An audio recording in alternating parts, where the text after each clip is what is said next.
માંગણી કરી ત્યાં તો વિદુર પત્નીની આંખમાંથી આંસુ આવ્યા. આપણા ઘરમાં કાંઈ નથી, હું શું આપું? અરે કાકા મને ખાવા આપો, મને બહુ ભૂખ લાગી છે. વિદુર અને એની પત્ની એક ટક જોઈ રહ્યા છે, કઈ બોલી શક્યા નહીં. અને એ સમય ભગવાન અંદર બંનેને એક બાજુ કરીને દોડતા ગયા છે. ચૂલા ઉપર એક તપેલી પડી હતી ને એમાં થોડી ભાજી હતી. કેટલા દિવસની ભાજી. ભગવાને કહ્યું, અરે મને ભાજી બહુ ભાવે છે, તમે મારા માટે જ રાખી છે ને. એમ કહીને ભાજી હાથમાં લઈને ખાવા લાગ્યા છે. सबसे ऊंची प्रेम सगाई, दुर्योधन को मेवा त्यागो, विदुर घेर भाजी खाई, सबसे ऊंची प्रेम सगाई. ભગવાન તો સાહેબ તમે દીન બનો ને તો ભગવાન દીન બને છે. તમે જેવો ભાવ રાખો ભગવાન એ ભાવથી તમને દર્શન આપે છે. પરમાત્મા તો એ પણ ભૂલી જાય કે હું ભગવાન છું. પ્રેમથી વિદુરના ઘેર ભાજી ખાધી છે. આજ 12 વર્ષની તપશ્ચર્યા વિદુરજીની સફળ થઈ છે. પછી વિચાર કરે કે મારે કોઈનો પક્ષ લેવો નથી. મને ભગવાનના દર્શન થયા, હવે કદાચ મૃત્યુ પણ આવે તો મને કોઈ ડર નથી. વિદુરજીએ પણ દુર્યોધનને સમજાવવાની કોશિશ કરી, પણ દુર્યોધન સમજતો નથી. અરે તું કોની સાથે યુદ્ધ કરે છે? જેના પક્ષમાં ભગવાન શ્રી કૃષ્ણ હોય એને કોઈ હરાવી ન શકે. તમે બધા જ મરી જશો. પણ દુર્યોધન માનતો નથી. મહાભારતના યુદ્ધની કથા કરી છે. મહાભારતનું યુદ્ધ, કોઈ ઘર એવું નથી કે જે ઘરમાં મહાભારત ન થતું હોય. ઘરમાં 5 જણા હોય, પાંચેના સ્વભાવ જુદા છે. તુંડે તુંડે મતિ ભિન્ના. અને જ્યારે અવળું સૂજે ત્યારે સમજવું કંઈક આપત્તિ વિપત્તિ આવવાની છે. અને એ મહાભારતની કથાનો સાર કયું છે? વચન દિયા સોચા નહીં, ક્યાં હોગા પરિણામ. અને એટલે જ કીધું છે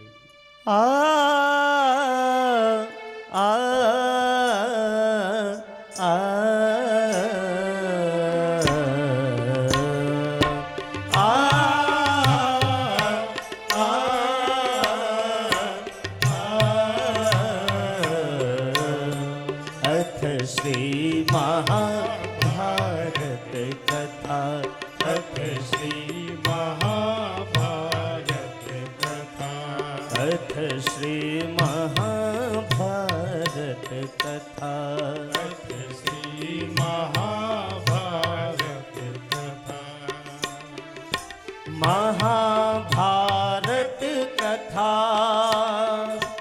महाभारत कथा, श्री महाभारत कथा, अथ श्री महाभारत कथा. कथा है पुरुषार्थ की, स्वार्थ के परमार्थ की. कथा है पुरुषार्थ की, स्वार्थ की परमार्थ की. सारथी जिसके बने श्री कृष्ण भारत पार्थ की. सारथी जिसके बने श्री कृष्ण भारत पार्थ की.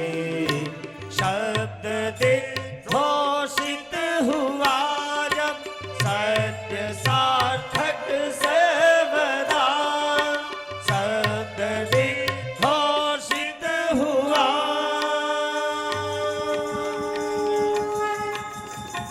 यदा यदा हि धर्मस्य ग्लानिर्भवति भारत, अभ्युत्थानम् अधर्मस्य तदात्मानं सृजाम्यहम्. परित्राणाय साधूनां विनाशाय च दुष्कृतां धर्म संस्थापनार्थाय संभवामि युगे युगे।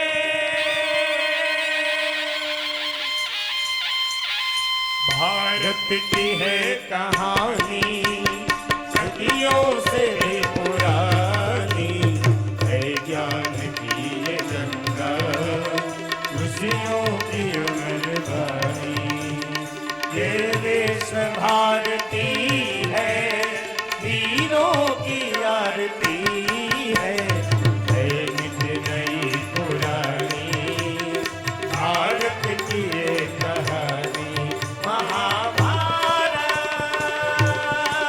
महाभारत महाभारत। वचन दिया सोचा नहीं क्या होगा परिणाम। सोच समझ कर कीजिए जीवन में हर काम। आस कह रही श्वास से धीरज धरना सी, मांगे मिले मोती ना मांगे मिले ना भी। सीख हम बीते युगों से नए युग का करें स्वागत, करें स्वागत, करें स्वागत, करें स्वागत। वसुदेवं सुतं देवं कंसचाणूरमर्दनं देवकी परमानन्दं कृष्णं वन्दे जगद्गुरुम्। अथ श्री महाभारत कथा। મહાભારતના એક એક પાત્રો જીવનમાં બહુ સમજવા જેવા છે અને ભગવાન જેના પક્ષમાં રહે એની હંમેશા જીત થાય છે, એની કોઈ દિવસ હાર ન થાય. યત્ર યોગેશ્વર કૃષ્ણો તત્ર પાર્થો ધનુર્ધર તત્ર શ્રી વિજયો મૂર્તિ ધ્રુવા નીતિ મતિર મમ. અને એટલા માટે જ દુર્યોધનને બહુ સમજાવ્યા વિદુરજીએ પણ દુર્યોધન વિદુરજીનું પણ અપમાન કરે છે. અને જે ઘરમાં માન ન હોય ને એ ઘરમાં કોઈ દિવસ રહેવું નહીં. અને એટલા માટે વિદુરજી જાત્રા કરવા નીકળ્યા છે. 4 ધામની યાત્રાઓ કરી પછી વૃંદાવનમાં આવ્યા. યમુનાના કિનારે બેસીને એક એક લીલાના વિદુરજી દર્શન કરે છે. અને એ સમયે ત્યાં ઉદ્ધવજી પણ આવ્યા છે. ઉદ્ધવ અને વિદુરજીનું મિલન થયું છે. 4 મિલે 64 ખીલે 20 રહે કર જોડ. હરિજન સે હરિજન મિલે તો 7 કરોડ. ઉદ્ધવ અને વિદુરજીનું મિલન થયું છે. અને પછી ખૂબ સત્સંગ થયો, જ્ઞાનની ગોષ્ઠી થઈ. અને વિદુરજી ગંગા કિનારે મૈત્રેય ઋષિના આશ્રમે આવે. વિદુરજીનો આ છેલ્લો જન્મ. મૈત્રેય ઋષિ અને વિદુરજી વચ્ચે સત્સંગ થયો. વરાહ નારાયણની પછી કથા આવે છે. અને વિદુરજી પરમાત્માનું ચિંતન કરતા કરતા પ્રભુમાં લીન બન્યા છે. વિદુરજી ગયા જન્મે યમરાજાના અવતાર હતા. માંડવ્ય ઋષિના શ્રાપથી વિદુરજીને જન્મ મળેલો. અને જ્યારે મૈત્રી ઋષિ અને વિદુરજીનો સત્સંગ થયો ત્યારે વિદુરજી કૃતાર્થ બન્યા છે, પરમાત્માનું ચરણમાં લીન થયા છે. ભગવાને અનેક કથાઓ કરી છે.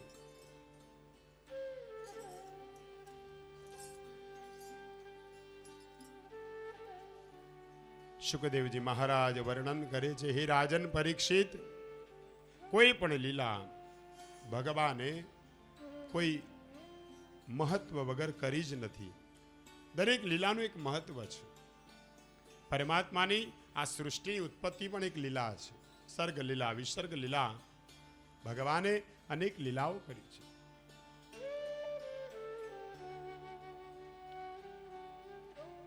જ્યારે આ સૃષ્ટિમાં કંઈ જ નહોતું, સમસ્ત બ્રહ્માંડ પ્રભુને મય, પ્રભુને આધીન છે, ત્યારે બ્રહ્માજી જમણા અંગમાંથી પુરુષ અને ડાબા અંગમાંથી સ્ત્રી ઉત્પન્ન કરે છે. આ પુરુષનું નામ એટલે મનુ મહારાજ અને સ્ત્રીનું નામ એટલે સતરૂપા. મનુ મહારાજ અને સતરૂપા રાણીને બ્રહ્માજીએ આજ્ઞા કરી કે તમે મૈથુન ધર્મથી પ્રજાનું નિર્માણ કરો. આ સૃષ્ટિની ઉત્પત્તિ તો મેં કરી, પણ આ સૃષ્ટિને ચલાવવા માટે તમે મૈથુન ધર્મથી પ્રજાનું નિર્માણ કરો. ને એ સમયે રાક્ષસો ધરતીને પાતાળમાં લઈ ગયા છે. મનુ મહારાજ બોલ્યા કે પ્રભુ, હું પ્રજાને કોના આધારે રાખું? તમે અમારું સર્જન તો કર્યું, પણ અમને રહેવા માટે કોઈ આધાર તો જોઈએ ને. હું પ્રજાનું નિર્માણ કરું, પણ પ્રજા રહેશે કોના આધારે? પૃથ્વી તો રસાતાળમાં, પાતાળમાં ગઈ છે. ત્યારે બ્રહ્માજીએ એ સમયે આદિનારાયણ પરમાત્માનું ધ્યાન કર્યું છે. અને એકદમ બ્રહ્માજીને છીંક આવી અને નાસિકામાંથી અંગુષ્ઠ પરિમાણ વરાહ નારાયણ ભગવાનનું પ્રાગટ્ય થયું છે.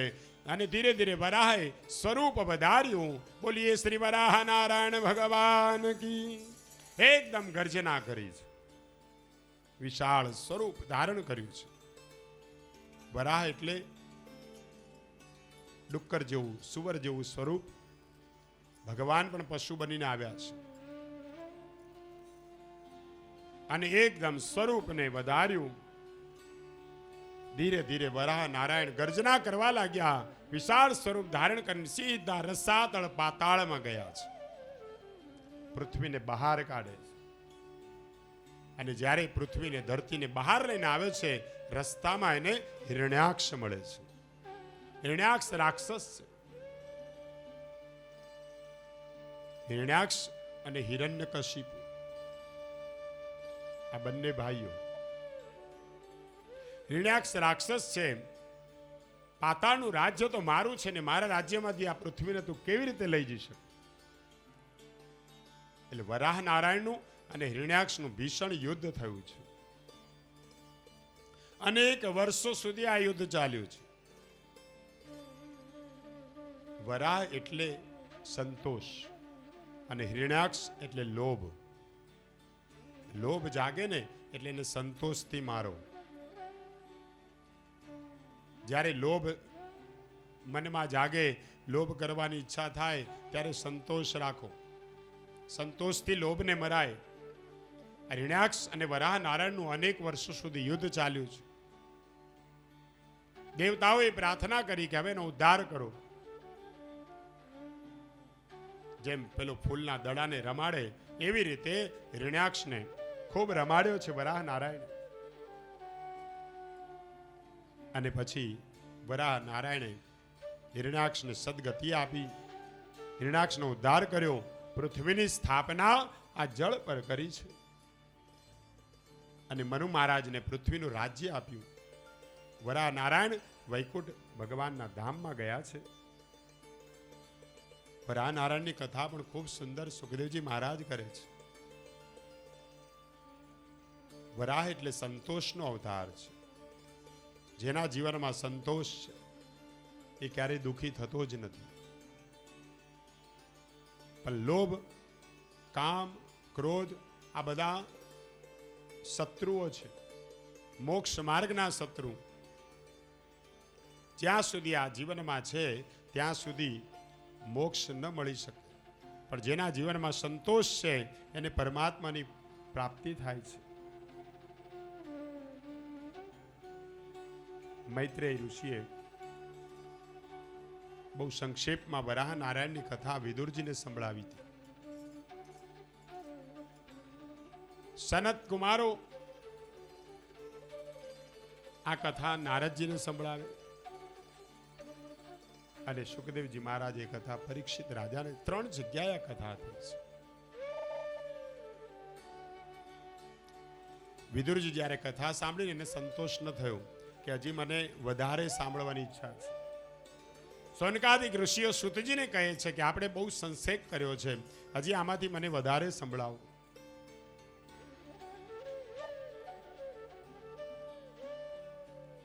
એટલે સુતજી કથા કરે છે કે શ્રવણ કરો. હિરણ્યાક્ષ અને હિરણ્યકશિપુની ઉત્પત્તિ કેવી રીતે થઈ? હિરણ્યાક્ષ કોણ હતો અને પરમાત્મા સાથે યુદ્ધ કરવું પડ્યું? એક અધ્યાયમાં હિરણ્યાક્ષના પૂર્વ જન્મની કથા કરી છે. પછીના અધ્યાયમાં વરાહ મહારાજની ચરિત્રની કથા કરી છે. 4 સનત કુમારો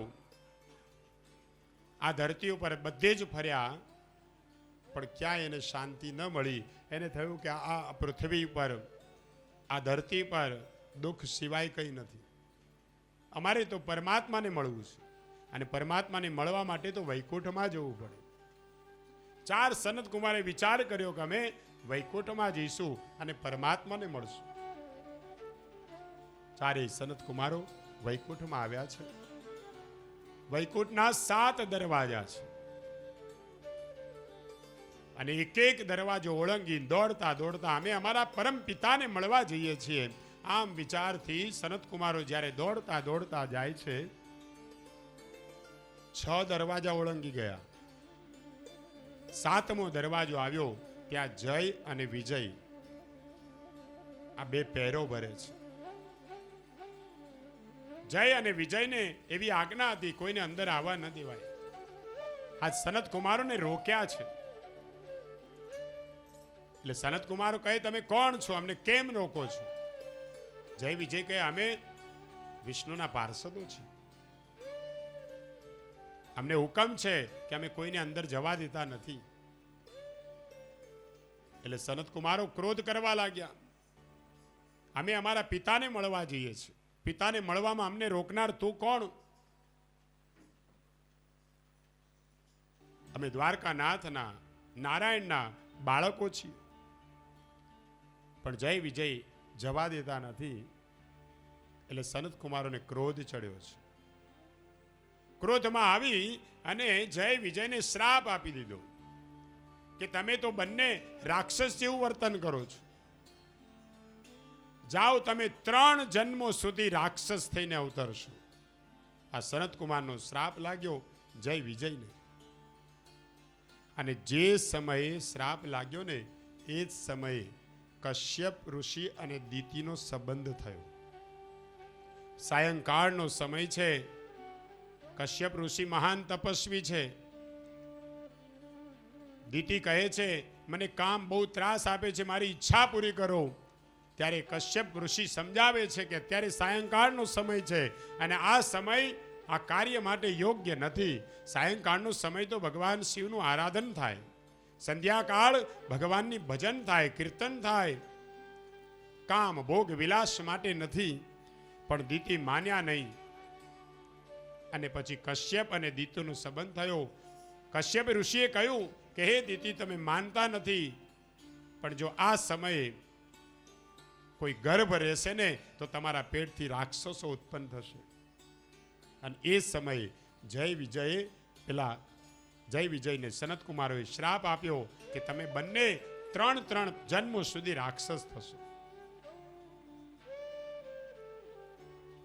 અને રાક્ષસનો જ્યાં શ્રાપ મળ્યો જય વિજય એ જ સમયે દિતિના પેટમાં આવ્યા છે. એ સમયે કશ્યપ અને દિતિનો સંબંધ થયો અને બંને રાક્ષસો ઉત્પન્ન થયા, હિરણ્યાક્ષ અને હિરણ્યકશિપુ. 3 જન્મો સુધી રાક્ષસનો અવતાર. પછી બીજા જન્મે રાવણ, કુંભકર્ણ, એના પછીના જન્મે કંસ, શિશુપાળ.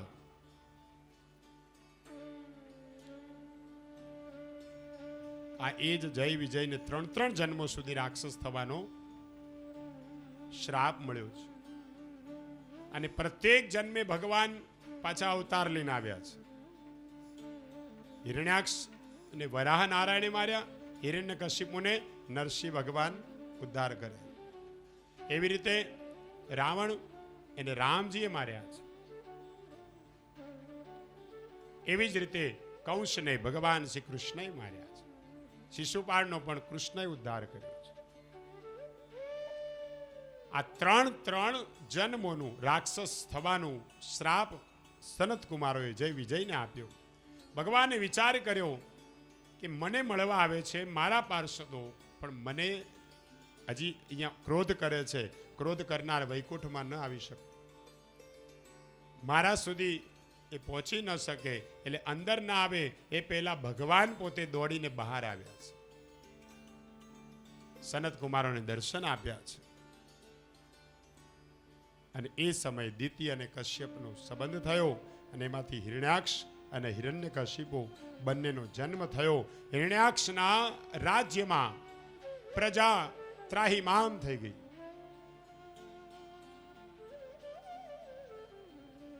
અને પાપ વધવા લાગ્યું. પૃથ્વી રસાતળમાં ગઈ અને ભગવાન વરાહ સ્વરૂપ ધારણ કરી અને પૃથ્વીને રસાતળમાંથી બહાર લઈ આવ્યા. હિરણ્યાક્ષનો ઉદ્ધાર કર્યો છે.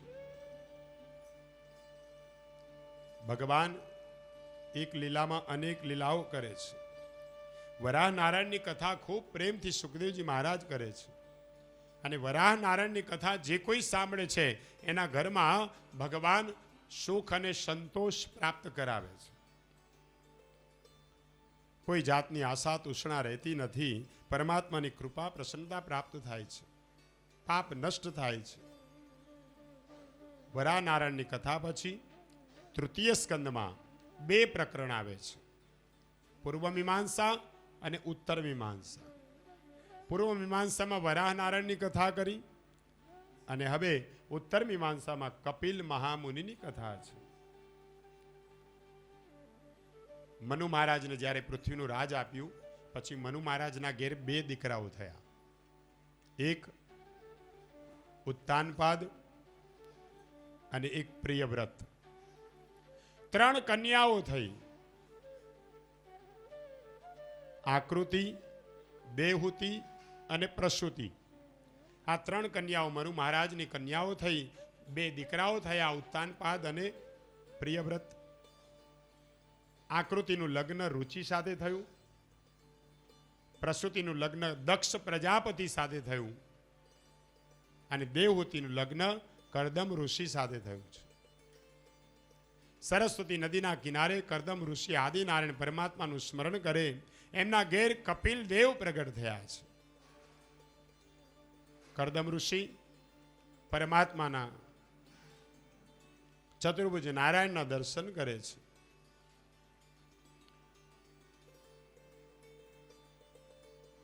પરમાત્મા પ્રેમથી કપિલ નારાયણને જુએ છે. કપિલ મહામુનિની કથા પણ ખૂબ સુંદર કરી છે. ભગવાન એક લીલાઓમાં અનેક લીલાઓ કરે છે. દેવહૂતિનું લગ્ન જ્યારે કરદમ ઋષિ સાથે થયું ત્યારે કરદમ ઋષિએ એક જ શરત કરી કે મારી ભક્તિમાં જે સાધક બને એ જ મારી પત્ની બને. કરદમ ઋષિ તો ઝૂંપડીમાં રહેનારા, દેવહૂતિ રાજાની દીકરી મનુ મહારાજની, પણ છતાંય એની ઈચ્છા હતી કે મારા ઋષિ સાથે લગ્ન થાય. અને કરદમ ઋષિ સાથે જ્યારે લગ્ન થયા, કરદમ ઋષિ તપસ્વી છે, દેવહૂતિ યોગિની બન્યા છે. બંને જણાએ એટલું બધું તપ કર્યું. એક દિવસ દેવહૂતિએ કહ્યું કે સ્વામી તમારી ભક્તિ સાચી છે, હું પણ તમારી સાથે ભક્તિમાં તમને સાથ આપું છું, પણ મારી ઈચ્છા છે કે આપણે ઘેર એક દીકરો હોય તો સારું. અને કરદમ ઋષિ સમજી ગયા. કરદમ ઋષિએ પોતાની 100 વર્ષની તપશ્ચર્યાનું ફળ દેવહૂતિને અર્પણ કર્યું. દેવહૂતિ યોગીની બન્યા છે. શરીર જે નિર્બળ બન્યું હતું તે સબળ થયું અને એકદમ યોગીની બન્યા. સુંદર શરીર મળ્યું છે. પછી તો જળ વિહાર, સ્થળ વિહાર થયો અને દેવહૂતિથી કરદમ ઋષિ પ્રેમથી પરમાત્માનું ચિંતન કરે છે કે મારે ઘેર આપ પધારો. પણ તેને 9 કન્યાઓ થઈ છે. પછી કરદમ ઋષિ વિચાર કરે છે, આ તો બધી ભગવાનની લીલા છે. હવે મારે પરમાત્માનું ચિંતન કરવું છે. અને પરમાત્માનું ચિંતન કરતા કરતા ફરી દેવહૂતિએ કહ્યું કે તમે મને કહ્યું હતું કે એક પુત્ર હું આપીશ, આ તો 9 કન્યાઓ થઈ છે, હજી આપણે એક પુત્ર હોવો જોઈએ. અને ત્યારબાદ પરમાત્માનું ચિંતન કર્યું. બંને ખૂબ સુંદર પયોવ્રત કર્યું છે અને વ્રત કરી ભગવાનને પ્રાર્થના કરી છે કે હે પ્રભુ, મારે ઘેર આપ પુત્ર સ્વરૂપે પ્રગટ થાઓ. અને સમય પ્રાપ્ત થયો અને કરદમ ઋષિની વર્ષોની તપશ્ચર્યા ફળી પરમાત્માનું આરાધન થયું અને ચતુર્ભુજ પ્રત્યક્ષ નારાયણ ભગવાન પ્રગટ થયા છે. બોલીએ શ્રી કપિલ નારાયણ ભગવાન કી જય. ભગવાનના દર્શન કરે છે. કપિલ નારાયણ પોતાના પિતાને માતાને જુએ છે. કરદમ ઋષિના શરીરમાં કેવલ હાડકા રહ્યા છે અને એ શરીરને દુર્બળ થયેલું જોઈ ભગવાનની આંખમાં પણ આંસુ આવ્યા અને આંસુનું જે બિંદુ પડ્યું એનું સરોવર બન્યું. બિંદુ સરોવર આજે પણ ત્યાં બિંદુ સરોવર જે સિદ્ધપુરમાં છે ને, એ બિંદુ સરોવર એ ભગવાન કપિલ મહામુનિનું છે. ભગવાને કરદમ ઋષિને વરદાન માગવા કહ્યું. ત્યારે કરદમ ઋષિએ વિચાર કર્યો કે બસ તમારા દર્શન થયા પછી કોઈ વરદાન માગવાની ઈચ્છા થતી નથી. અને પરમાત્માએ નારાયણે કપિલ મહામુનિએ સુંદર શરીર આપ્યું. 9 કન્યાઓની જે ચિંતા હતી, ભગવાને કહ્યું ચિંતા ન કરો, 9 કન્યાઓના લગ્ન પણ ખૂબ સુંદર થશે. પછી તો પ્રભુને પ્રાર્થના કરી અને તપ કર્યું છે. કાર્તક માસની પંચમી તિથિએ ભગવાન કપિલ દેવ મધ્યાહન કાળમાં જ્યારે પ્રગટ થયા ત્યારે ભગવાનનો જય જયકાર કરવા માટે ભુવનના તમામ દેવોએ કરદમ ઋષિને આશીર્વાદ આપ્યા છે. કરદમ ઋષિને ખૂબ આનંદ થયો. પણ પેલી 9 કન્યાની ચિંતા હતી અને એ સમયે બ્રહ્માજીની સાથે 9 ઋષિઓ આવ્યા અને 9 ઋષિઓ સાથે એક કન્યાનું દાન કર્યું છે. અને કન્યા દાન કર્યા પછી 9 કન્યાઓનું લગ્ન થયું. કરદમ ઋષિ હવે કહે છે મારે કંઈ જોતું નથી, હવે બસ સદગતિ મળે, બીજું કંઈ ન જોઈએ. અને કરદમ ઋષિ આદિનારાયણ પરમાત્માનું ધ્યાન કરતા કરતા એક દિવસ ભગવાનના ચરણમાં લીન થયા. ત્યાર પછી કપિલ ગીતા આવે છે. અતિ મધુર કથા છે. કપિલ નારાયણે પિતાનું શ્રાદ્ધ કર્યું, પછી માતા દેવહૂતિને ઉપદેશ આપ્યો છે. અનેક ઉપદેશ આપ્યા કે માં, આ સંસાર જંગલમાં આ જીવ અનેક જન્મોથી ભટકતો આવ્યો છે. અનેક જન્મ મારણ તમારા થયા છે. અનેક યોનિમાં આપણે ફરતા ફરતા માનવપણાને પ્રાપ્ત કર્યો છે. પણ છતાંય હે માં, હવે તને સુગ નથી આવતી. આ સંસારમાં બધું જ અસાર છે, કંઈ સારું નથી. અંતે જવાનું પરમાત્માના શરણે છે. માતા દેવ તેને ખૂબ ઉપદેશ આપ્યા છે. પછી કપિલ નારાયણ ત્યાંથી ગયા ગંગા સાગર સંગમ તીર્થમાં. ત્યાં ઋષિઓને સાંખ્ય યોગનો ઉપદેશ આપ્યો. આ બાજુ માતા દેવહૂતિ ધીરે ધીરે યોગીની થયા. પતિ ગયો, પુત્ર પણ ગયો. હવે 9 કન્યાઓને પરણાવી દીધી. હવે મારે જીવીને શું કામ છે? પરમાત્માનું આદિનારાયણનું ચિંતન કરતા કરતા એક દિવસ આ દેવહૂતિ ભગવાનના ચરણમાં લીન બન્યા. કપિલ નારાયણને ખબર પડી માતાનું નિધન થયું એટલે તરત દોડતા આવ્યા છે. કપિલ નારાયણે માતા દેવહૂતિનું શ્રાદ્ધ કર્યું. એ તીર્થ ક્ષેત્રને માતૃગયા શ્રાદ્ધ કહેવામાં આવે છે. માતૃગયા એક આપણું સિદ્ધપુર પાસે છે અને એક કાશી પાસે. ગુજરાતમાં સિદ્ધપુરમાં છે, જ્યાં માતા દેવહૂતિને મોક્ષ મળ્યો એની કથા કરી છે. કપિલ ગીતા પછી ત્રીજો સ્કંદ સમાપ્ત કરી ચોથા સ્કંદમાં અને હરિને હર તત્વથી એક જ છે એ શિવ ચરિત્રની કથા કરી છે. શિવ ચરિત્ર પણ ખૂબ સુંદર છે. મનુ મહારાજને 3 કન્યાઓ જે થઈ, આકૃતિ, દેવહૂતિ અને પ્રસૂતિ. દેવહૂતિ કોને આપી? કરદમ ઋષિને, એની કથા કરી. પ્રસૂતિ દક્ષ પ્રજાપતિને આપી. દક્ષ પ્રજાપતિ, હવે ધર્મ પ્રકરણની શરૂઆત થાય છે. દક્ષ પ્રજાપતિ શિવને માનતો નથી, વૈષ્ણવ છે. ભાગવત કહે છે કે વૈષ્ણવ થઈને શિવને ન માને એ ભક્તિ ભગવાનને પણ ગમતી નથી. આ સ્કંદની અંદર હરિને હર એક જ છે એ સમજાવવામાં આવ્યું છે. શિવ ચરિત્રની કથા છે. પછી ધ્રુવ ચરિત્રની કથા આવે છે. શિવ જીવ માત્રનું કલ્યાણ કરે છે. પ્રસૂતિને કેટલી કન્યાઓ થઈ? 27. દક્ષ પ્રજાપતિ. એમાં જે સતી હતી ને, એ સતીનું લગ્ન શિવ સાથે થયું છે. અને આપ સૌ જાણો છો કે સતી જન્મો જન્મ એક જ ભાવ રાખે, મારે લગ્ન કરવા છે તો કેવલ શિવ સાથે જ. મારા પતિ કેવલ શિવ હોય.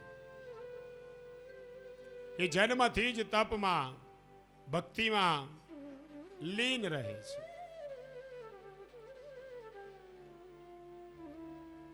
દક્ષ પ્રજાપતિની ઈચ્છા નહોતી કે શિવ તો તમોગુણી છે.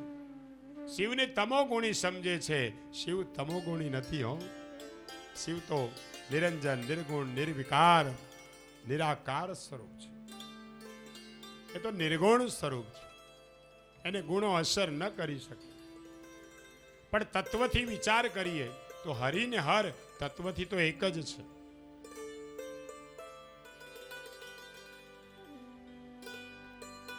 આપણે એને જુદા ગણીએ છીએ. શિવસ્ય હૃદયમ વિષ્ણુ, વિષ્ણુ હૃદયમ શિવ. કૈલાસમાં બેઠા બેઠા ભગવાન શિવ ધ્યાન કરે છે. સમાધિમાં, ધ્યાનમાં મસ્ત રહે. એક દિવસ સતીએ પૂછ્યું કે આખું જગત તમારું ધ્યાન કરે, તમે અહીં બેઠા બેઠા કોનું ધ્યાન કરો છો? એટલે ભગવાન શિવ કહે છે, હું મારા નારાયણને યાદ કરું છું, મારા હરિનું ધ્યાન કરું છું. શિવના હૃદયમાં ભગવાન નારાયણ બિરાજે છે. અને એટલે તમે જોજો, શિવપંથી જેટલા પણ હશે, સાધુ સંતો બાબાઓ, એને તમે જય શ્રી કૃષ્ણ કહેશો તો નહીં બોલે. હર હર મહાદેવ કહેશો તોય નહીં બોલે. એ શું બોલે? ઓમ નમો નારાયણ.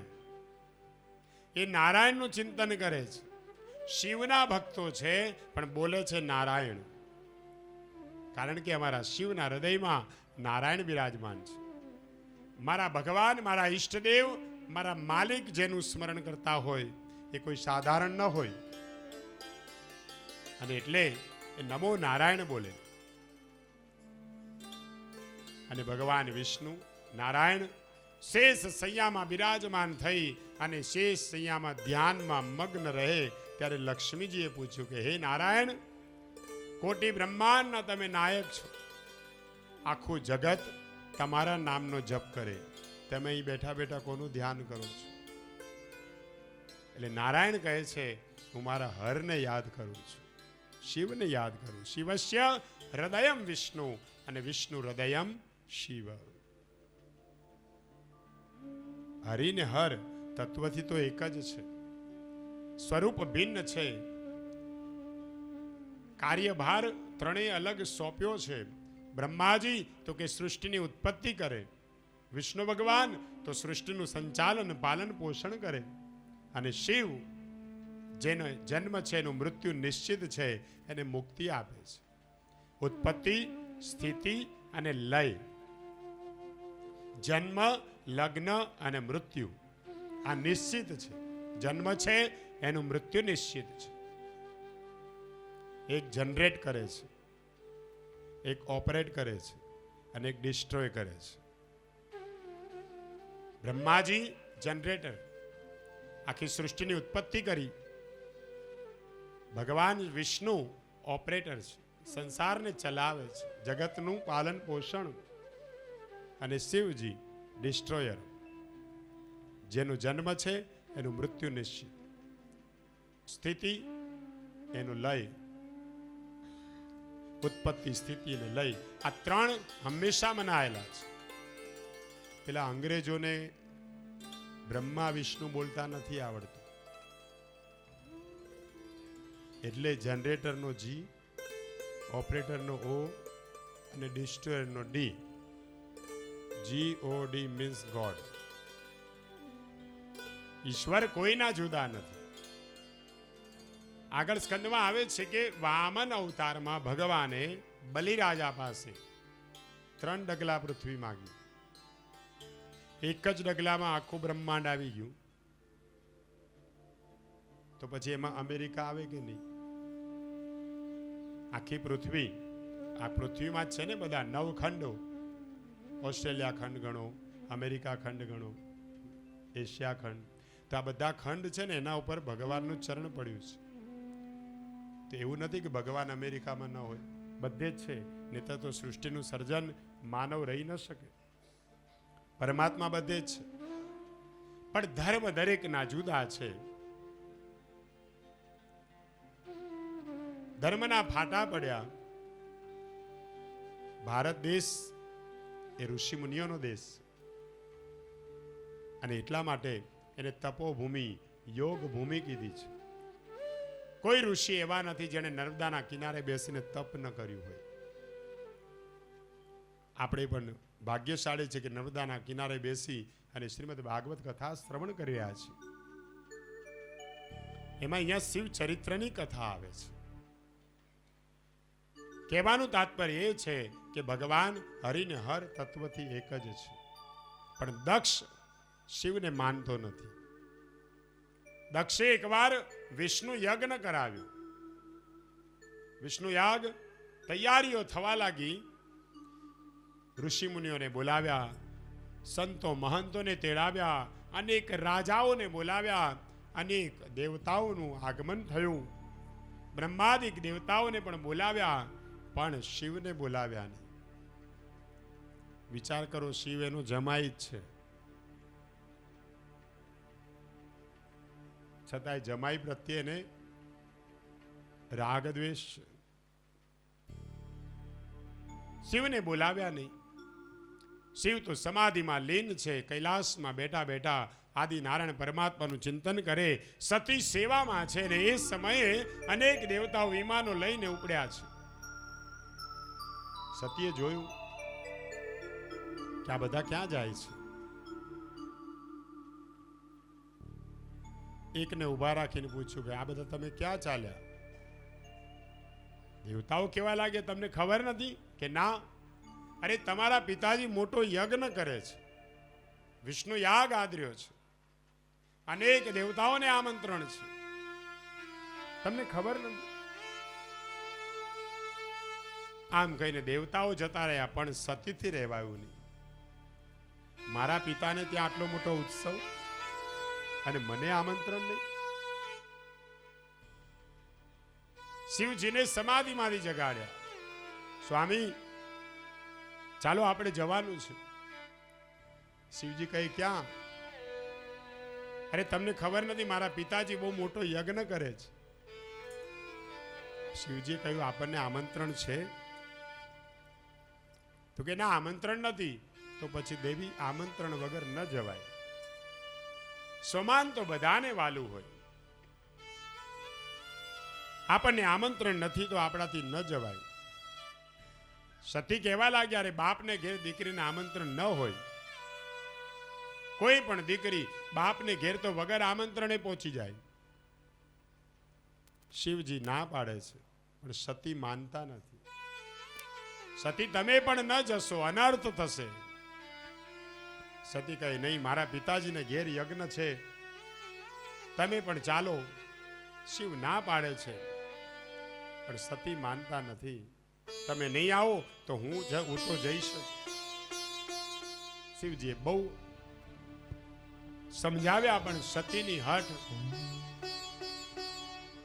સતીએ જ્યારે જ્યારે હઠ કરીને ત્યારે દુઃખી થયા છે. બાળ હઠ, સ્ત્રી હઠ, રાજ હઠ ક્યારેક મુશ્કેલીમાં મૂકી દે છે. શિવજી તો બધું જાણતા હતા કે શું થવાનું છે. સતીને બહુ મનાવ્યા, પણ સતી માન્યા નહીં.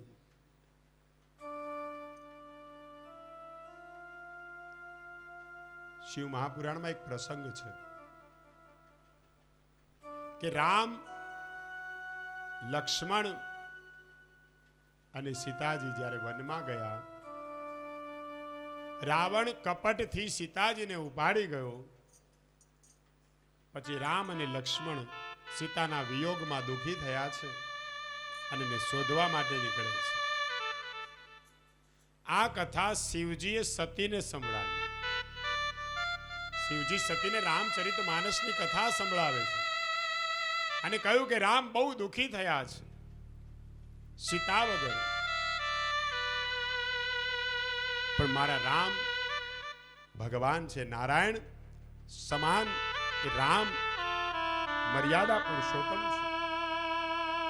એટલે સતીને થોડી શંકા ગઈ હતી. એ સમયે સતીએ હઠ કરી કે તમે જે રામની કથા કરો છો એ રામ શું ખરેખર ભગવાન છે? કે હા. તો ભગવાન હોય તો આવી રીતે રડે નહીં. સીતાના વિયોગમાં રડે છે. ના સ્વામી, તમે કહેતા હો તો એમની પરીક્ષા કરો. શિવજીએ ના પાડી. ભગવાનની કસોટી, ભગવાનની પરીક્ષા ન થાય. બ્રહ્માદિક દેવતાઓએ ભગવાનની કસોટી કરી અને બ્રહ્માદિક દેવતાઓ પણ ભૂલા પડ્યા છે. સતી તમે ન કરશો. અને ત્યારે પણ સતી માન્યા નહીં. સ્વયં સતીએ સીતાજીનું રૂપ લીધું. જે જગ્યાએ રામ અને લક્ષ્મણ સીતાને ગોતવા નીકળ્યા છે, શોધવા માટે, આંખમાં અશ્રુ છે, હે સીતે કરતા જાય છે. અને એ સમય માં સતી સીતાનું સ્વરૂપ લઈ અને રામની સન્મુખ આવ્યા છે. રામે એની સામે જોયું પણ નથી. કારણ કે સતીને એમ હતું કે આ ભગવાન હોય તો હમણાં સીતા માટે જે રોવે છે મને જોઈ અને એને આનંદ થશે કે સીતા મળી ગઈ. પણ જેવા રામજીની સામે સીતા સ્વરૂપે માતાજી પ્રગટ થયા, એ સમયે રામજી એના ચરણમાં પડી ગયા. પગે લાગીને કહે છે, માતાજી તમે તો મારી માં છો. અને એ સમયે સતીને થયું કે હું પરીક્ષા કરવા ગઈ, પણ રામ ખરેખર ભગવાન છે. હવે આ વાત જો હું શિવને કહીશ તો એને ખોટું લાગશે. શિવજીથી આ છુપાવ્યું. સતી જ્યારે શિવ પાસે આવ્યા, શિવ કહે છે તમને રામ મળ્યા કે નહીં? તમે રામની કસોટી કરી? સતીએ કહ્યું કે ના, મને રામના દર્શન જરૂર થયા, પણ ખરેખર રામ ભગવાન છે. સતી એવું ના બોલ્યા કે હું સીતાનું રૂપ ધારણ કરીને ગઈ. પણ એ સમયે શિવજી તો બધું જાણતા હતા અને કહ્યું કે હે સતી, આજ સુધી હું તમને મારી પત્ની તરીકે સ્વીકારતો હતો, પણ આજ તમે સીતાનું સ્વરૂપ ધારણ કર્યું. સીતા એ મારી માતા છે. આજથી આપણો પતિ પત્નીનો સંબંધ પૂરો થયો.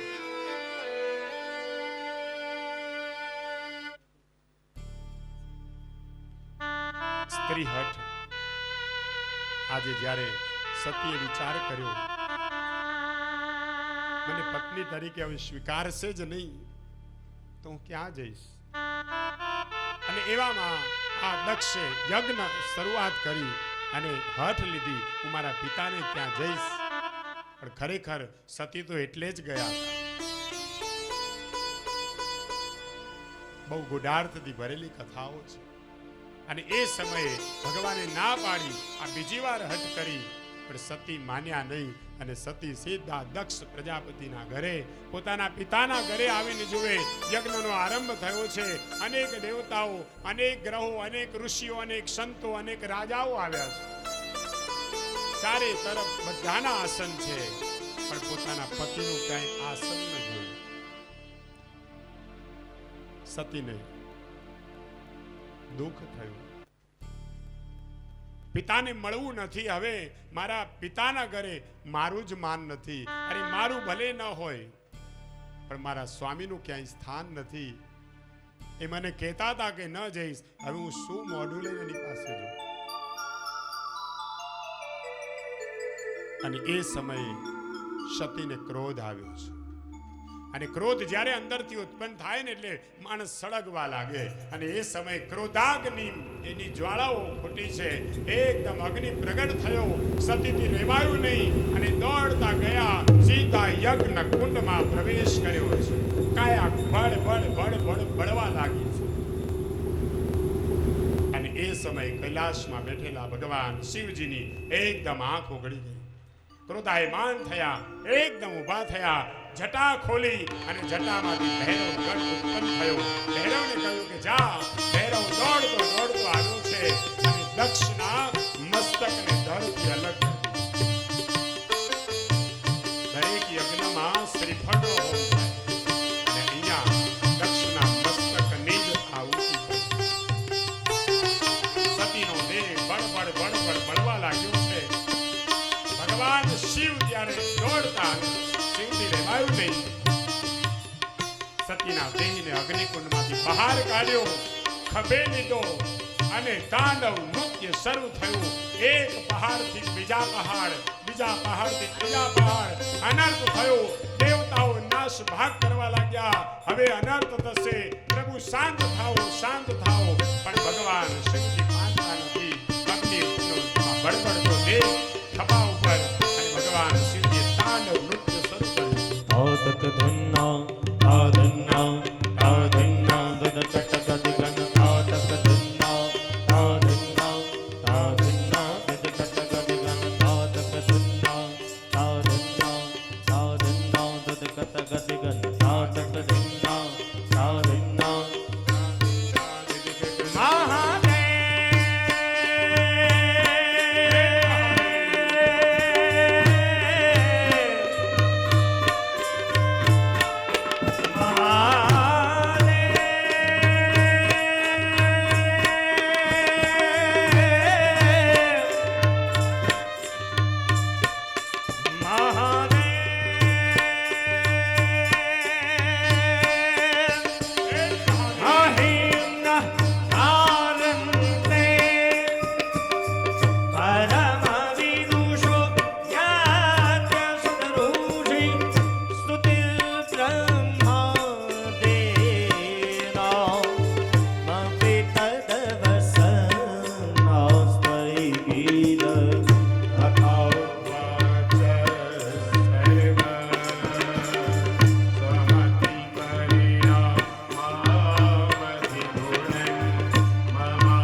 પ્રવચ મહિમા વામન સયો રતત્યાવૃત્યાય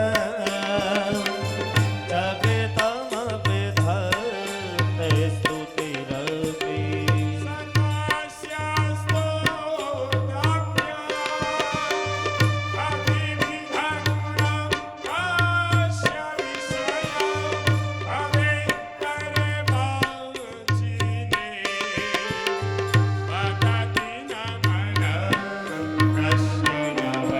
વિધિપાખિલ શાસ્ત્ર સુધાજન દે હરિતો પટનીશ કથાવટ કે રતે કમલે વિપલમ શરણમ ભવ શંકર દેશ કમે શરણા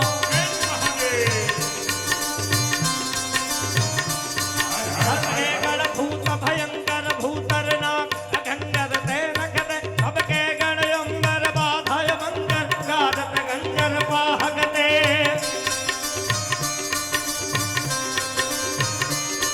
કમરૂટ ગંગર નાદ જગંગર શંકર તે કૈલાસ સરે પરમેશ્વર મોદ ધરી પશુપાલ કામ પ્રજાલન નાથ કરે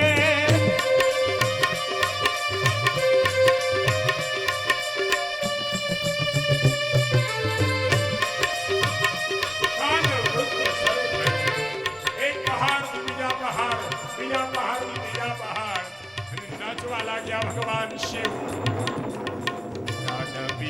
જ્વલ પ્રભાહ પાવિત સ્તરે તલેવલમ બલંબિતા ઉત્તુંગ તુંગ માલિકા ડમટ ડમટ ડમટ ડમટ નિનાદ વૈષ્ણવ વયમ પ્રસાદ ચંદ તાંડવમ તનો શિવ શિવ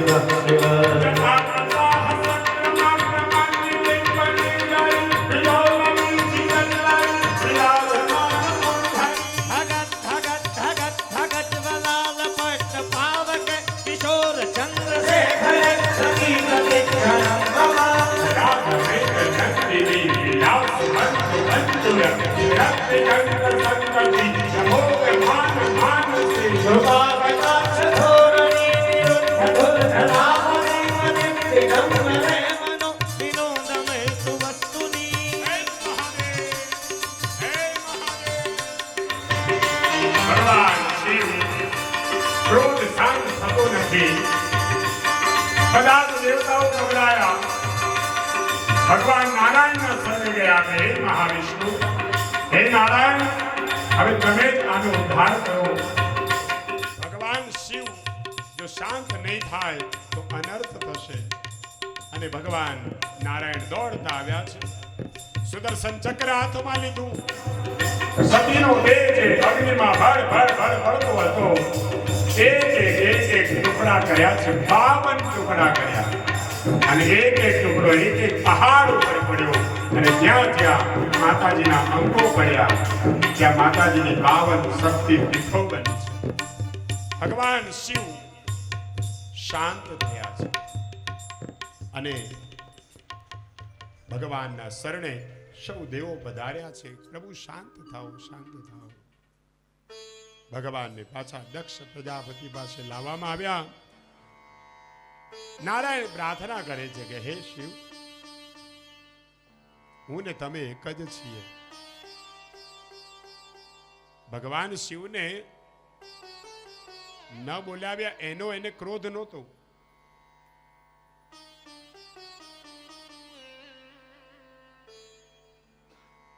નારાયણનો યજ્ઞ કર્યો છે ગમે એમ ધોઈ, એટલે ભગવાન શિવ તો પ્રસન્ન થાય.